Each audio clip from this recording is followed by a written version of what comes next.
నార్మల్గా భార్యాభర్తలు first time సెక్స్లో participate చేసేటప్పుడు జనరల్గా వాళ్ళకి ఏ ప్రాబ్లమ్స్ వస్తాయి, ఎలాంటి ఎలాంటి సమస్యలు వస్తాయి, దాన్ని ఎలా కవర్ చేయాలి అనే దాని గురించి ఈరోజు వీడియోలో చేస్తాం. ఎలాంటి తప్పులు చేయకూడదో కూడా నేను చెప్తాను. ఇది జనరల్గా ఫస్ట్ నైట్ రోజు కానీ లేదా పెళ్ళికి ముందు గర్ల్ ఫ్రెండ్తో ఫస్ట్ టైం కలిసే వాళ్ళకి కానీ ఇది వర్తిస్తుంది. ఇది కామన్గా ఎప్పుడు ప్రాబ్లం అవుతుంది అంటే, ఎందుకంటే ఒకసారి ఫస్ట్ టైం ఫెయిల్ అయింది అనుకోండి, అది ఆ భయంగా మారుతుంది. రెండోసారి సెక్స్ చేయాలంటేనే ఆ భయం వల్లనే మళ్ళీ రెండోసారి కూడా ఫెయిల్ అవుతూ ఉంటారు.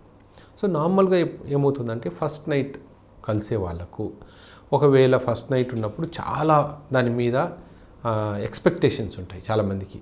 అంటే ఫస్ట్ నైట్ రోజు అలా చేయాలి, ఇలా చేయాలి. ఎందుకంటే కొన్ని సంవత్సరాల పాటు వాళ్ళు పెళ్లి కోసము ఫస్ట్ నైట్ కోసం వెయిట్ చేస్తుంటారు మగవాళ్ళు. కంపల్సరీగా ఫస్ట్ నైట్ రోజు ఖచ్చితంగా కలవాలి. ఆ రోజు కలిస్తేనే నేను నార్మల్గా ఉన్నట్టు అనే ఐడియాని ఫస్ట్ తీసేయాలి. ఎందుకంటే పెళ్ళైన కొత్తలో ఇద్దరికీ అండర్స్టాండింగ్ ముఖ్యం. ఆ రోజే చేయాలి. కొంతమంది ఏమవుతుందంటే, ఆ రోజే పెళ్లి రోజే ఫస్ట్ నైట్ ఉంటుంది. ఆ రోజు బాగా పెళ్ళికి ముందు ఉన్న ఏదైనా ఫంక్షన్స్ వల్ల బాగా అలసట, కొంతమంది ట్రావెల్ చేసి వేరే ఊరికి వెళ్ళి అక్కడ పెళ్లి చేసుకోవడము, వాటి వల్ల అలసట, తర్వాత పెళ్ళి తర్వాత కంటిన్యూస్గా పూజలని, ఫంక్షన్స్ అని, తర్వాత అందరూ గెస్ట్లు రావడము, పలకరించడము, వీటి వల్ల ఏమవుతుందంటే చాలామందికి ఫస్ట్ నైట్ రోజు, ఒకవేళ పెళ్లి రోజే ఫస్ట్ నైట్ ఉంటే బాగా అలసటగా ఉంటుంది. అంత అలసటగా ఉన్నప్పుడు వీలైనంత వరకు ఇంటర్కోర్స్కి ప్రయత్నం చేయకపోవడమే బెటర్. ఆ రోజు బేసిక్ అంటే ఫోర్ ప్లే లాగా చేయడము, వీలైనంత వరకు ఒకరినొకరు కూర్చొని మాట్లాడుకోవడము, కావాలంటే కొంచెం ఎరోటిక్ టాక్ కూడా చేయొచ్చు మీరు. అంటే ముందే మీరు డిస్కస్ చేసుకొని ఈరోజు ఏమొద్దు, రేపటి నుంచి కలుద్దామని చెప్తే జనరల్గా ఎవరికి దాని మీద, అంటే అవతల పార్ట్నర్కి కూడా, వాళ్ళు కూడా అలసిపోయే ఉంటారు. కంపల్సరీ వాళ్ళకు కూడా ఎక్స్పెక్టేషన్స్ ఉండవు. మొహమాటం కొద్దీ కూడా ఈరోజు ఏదో పేరెంట్స్ ఈరోజు కలవమన్నారు కదా అని వచ్చేవాళ్ళు కూడా కొంతమంది ఉంటారు. మా హస్బెండ్ ఈరోజు ఫస్ట్ రోజే నేను వద్దంటే ఏం ఫీల్ అవుతాడో అనుకునే వాళ్ళు కూడా ఉంటారు. సో ఖచ్చితంగా కలవాల్సిన అవసరం లేదు. ఆ రోజు మీ గురించి, మీ పర్సనల్ విషయాల గురించి మాట్లాడుకోండి. మీకు ఎనఫ్ టైం ఉంది. నెక్స్ట్ డే నుంచైనా మీరు స్టార్ట్ చేసి ఇంటర్కోర్స్ స్టార్ట్ చేసుకోవచ్చు. రెండోది, ఒకవేళ మీరు ఎరెక్షన్ ట్రై చేస్తే, అంటే ఇంటర్కోర్స్ చేయడానికి ట్రై చేసి ఆ రోజు మీకు సరిగ్గా అంగస్తంభన అవ్వట్లేదు అనుకోండి, అంటే ఎరెక్షన్ అవ్వట్లేదు అనుకోండి, దాంట్లో భయపడాల్సిన అవసరం లేదు.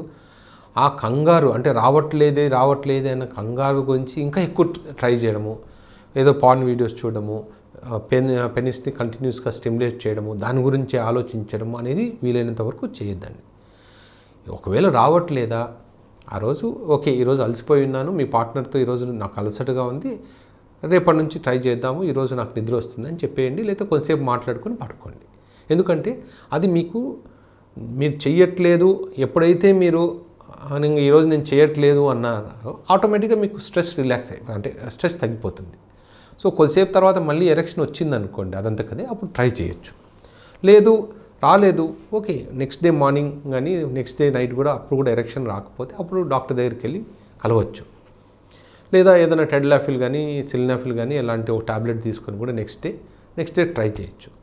కానీ రాదు అనుకున్నప్పుడు బలవంతంగా ఎరెక్షన్ తెచ్చుకోవడానికి ట్రై చేస్తే ఆ కంగారులో వచ్చే ఎరెక్షన్ కూడా తగ్గిపోతుంది. సో వీలైనంత వరకు అవాయిడ్ చేయండి. రెండోది, కొంతమంది అమ్మాయిలకి కానీ అబ్బాయిలకి కానీ ఏమవుతుందంటే, ఫస్ట్ టైం ఇంటర్కోర్స్ చేసేటప్పుడు దాని మీద కొంచెం భయం ఉంటుంది. అమ్మాయిల్లో కూడా కొంచెం ఆ ఫోబియా ఉంటుంది. అంటే సెక్స్ చేసేటప్పుడు నొప్పిగా ఉంటుందేమో, ఆ టైంలో బ్లడ్ వస్తుందేమో, లేకపోతే ఆ టైంలో, దానివల్ల ఏమవుతుందంటే వాళ్ళకు కొంచెం లూబ్రికేషన్ అనేది తక్కువగా ఉంటుంది. సో ఆ లూబ్రికేషన్ తక్కువగా ఉన్నప్పుడు మీరు ఫోర్స్ఫుల్గా ఇంటర్కోర్స్ చేస్తే ఆ వెజనలో ఉన్న బ్లడ్ వెజల్స్ ఏదైనా కొంచెం డ్యామేజ్ అవ్వడము, దానివల్ల ఇన్ఫెక్షన్స్ రావడము, లేదా పెయిన్ రావడము, సివియర్ పెయిన్ రావడము, ఇవి జరుగుతూ ఉంటాయి.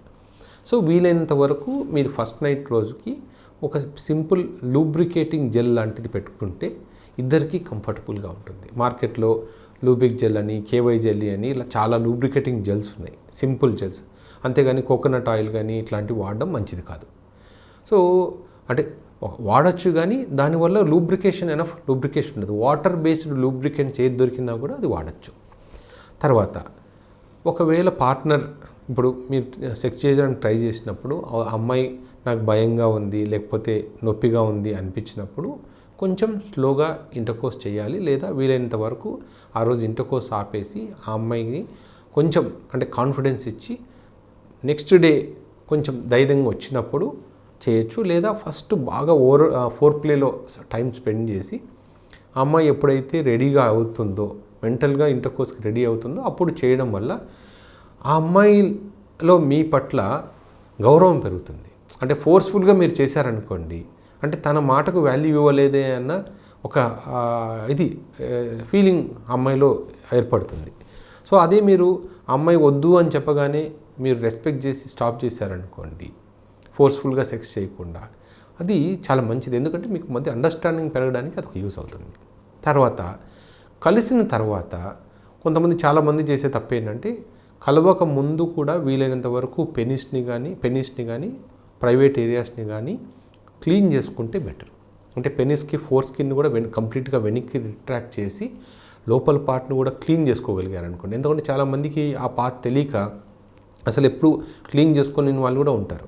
సడన్గా అది ఇంటర్కోర్స్ రోజు రిట్రాక్ట్ చేస్తే అది బాగా డిశ్చార్జ్ లాగా రావడము, స్మెల్ రావడము అది ఉంటుంది. కాబట్టి వీలైనంత వరకు ఫస్ట్ టైం కలిసే ముందు జెనిటల్స్ని క్లీన్ చేసుకోవాలి, అటు మేల్స్ కానీ ఫీమేల్స్ కానీ. ఎందుకంటే ఫీమేల్స్లో చాలామందికి వైట్ డిశ్చార్జ్ ఉంటుంది. ఆ వైట్ డిశ్చార్జ్ వల్ల కొంచెం ఆ వెజైనాలో ఫౌల్ స్మెల్లింగ్ ఉంటుంది. సడన్గా మగవాళ్ళు బాగా మూడ్లో ఉన్నప్పుడు ఆ డిశ్చార్జ్ కానీ ఆ ఫౌల్ స్మెల్ కానీ వాళ్ళకు అనిపిస్తే వెంటనే వాళ్ళకు ఆ నెగిటివ్ థాట్ వల్ల ఎరెక్షన్ తగ్గిపోవచ్చు, అంటే ఒకలాంటి అసహ్యంలాగా అనిపించవచ్చు. అలాగే సేమ్ థింగ్ మగవాళ్ళలో కూడా వాళ్ళ హైజీన్ సరిగా లేదు, ఆ పెనిస్ దగ్గర అంటే కంప్లీట్గా హెయిర్ ఉంది, కొంచెం నీట్గా పెట్టుకోలేదు అన్నప్పుడు ఫీమేల్స్ కూడా అటువంటి అభిప్రాయమే కలగచ్చు. అదే కాకుండా ఇంటర్కోర్స్ అయిన తర్వాత కూడా వీలైనంత వరకు ప్రైవేట్ పార్ట్ని ఇద్దరు క్లీన్ చేసుకోవాలి. ఒకవేళ ఏదైనా రెడ్నెస్ కానీ ఏదైనా బ్లడ్ వచ్చినట్లు అట్లా అనిపిస్తే ఒకరోజు గ్యాప్ ఇచ్చి, అంటే వెంటనే మళ్ళీ సెకండ్ టైం కలవకుండా ఇంకో రోజు గ్యాప్ ఇచ్చి కలవాల్సి ఉంటుంది.